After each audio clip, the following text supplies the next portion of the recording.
Miaraba tompoko androany isika de ndeha resadresaka andray ny mahakasika ny fandehan'ity propagande ity fa mialohan'izay dia azadiny miabone amin'ny chaîne atsika ary azadiny ihany koa ny milike ny vidéo atsika mba hafahanao manaraka tsy tapaka ny vidéo zay alefanay misesisesy eto ohatran'izao ny fanaovana azy tsy andela akory isika fa avetrany tonga de vavany ny raha mahita fa tato anatin'ny fotoana vitsivitsy tato dia tsy mitsahatra mitokona ireo antoko ivondrona ny candidat raiky ambe folo ko satria manahy ireo candidat raiky ambin'ny folo ireo amin'ny mety hisy hosoka amin'ity fifidianana ity ka izany indrindra no mahatonga azy ireo mbola tsy manao fampielezan-kevitra mandraka tiny androany satria nilaza moa i Brunel tao amin'ny l'invité du jour fa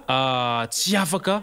handeha mihitsy izao fifidianana izao raha tsy mazava ny fitsipy-dalao ka izany indrindra no takiny izy ireo andro manalina mba hahatonga ity fifidianana ity mba hangarahara mbola natsipin'izy ireo ihany koa tamin'izany fotoana izany fa afaka atao tsara ny mampiditra ny commission électorale spécialisée mba hafahana manaraka antsakany sy andavany ny zotra mpifidianana na dia eo aza ny fitokonana izay ataon'ireo candidat dia efa hita taratrany amin'ny tambazotra tserasera ihany koa fa nampiditra any Angidimby Andriamatoa sy teny mba ho fanomanana ny propagandiny fa ny gaga fotsiny ary mahatalanjona amin'izao dia toa tsy misy rarahiny président Théolo hitsony any zay fitokonan'ireo candidat izay fa ny azy dia ny propagande mandeha agogo hatrany ary mbola izy rery ihany hatreto ny candidat manao fitetezam-paritra amin'ny fampielezan-kevitra sy amin'ny fanaovana balle izay miaraka amin'ny artiste kalaza araky ny hitantsika amin'iny rakitsara izay vao nivoaka tamin'ity farafaran'ny herinandro ity izay rakitsara natokana ho fanomanana propagande ny Andriamatoa Rajoelina dia hitantsika fa maro dia maro ireo artiste kalaza mandrafitra ary nanao an'iny hira izay hoentiny handrotsirotsina sy hanaovana ambiance ho an'ny voaka malagasy mandritra ny ity fampielezan-kevitra ity izay raha resaka ambiance aloha ny resahana dia tena ao anatin'ny gamme mihitsy ny Andriamatoa président Théolo satria araky nireny hitantsika reny moa araky ny fantatry ny besiny maro izy tokoa moa efa DJ tany aloha ka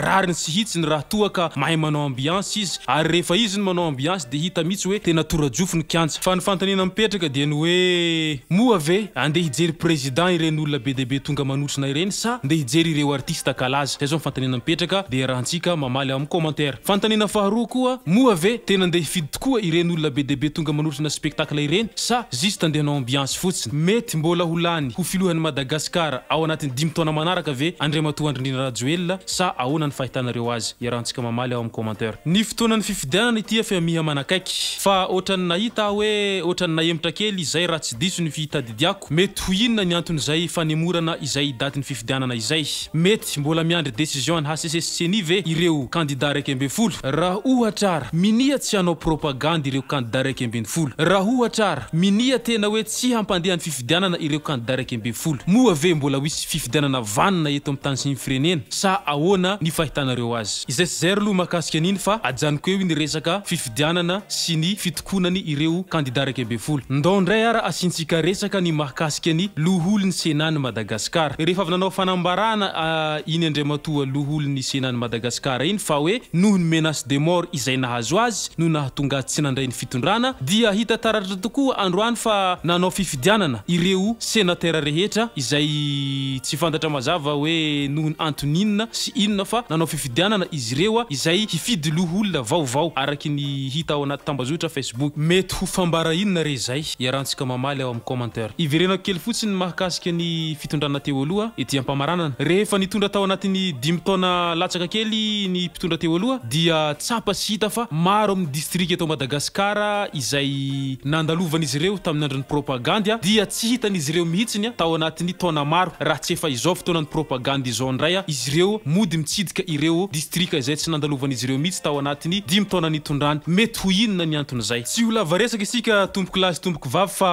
izay sy zay ny mahakasika an'ity vidéo tsika ty androany ka manasa anao hatrany hilike ny vidéo tsika ary manasa anao ihany koa anao commentaire ary mbola manasa anao hatrany mba hiabone amin'ity chaîne tsika ity mba hafahanao manaraka tsy tapaka ny vidéo zay alefanay misesisesy eto mba hafahanao manaraka ihany koa ny actualité zay malaza eto amin'ny tany sy ny firenena am'izao ankatoko ny propagande izao ka dia mankasitraka dia mirary soa ori mpitondra fanjakana aza mity gasikara tanindrazany malala ivavahagna ny tsy manaranare kolokolo ty gasikara mba handroso fa tsy latsika fara ny fitiavagna anao tsy miala angatangolo veny ty tsy fara tiara baba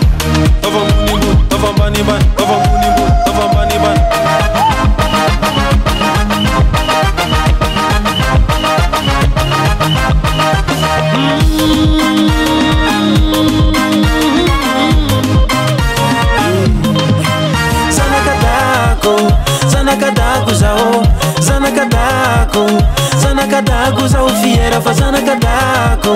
zanakadago zao zanakadago tsy mivakirano iae zanakadago zanakadago zao zanakadago zanakadago zao fiera fa zanakadago zanakadago zao zanakadago tsy mivakirano iae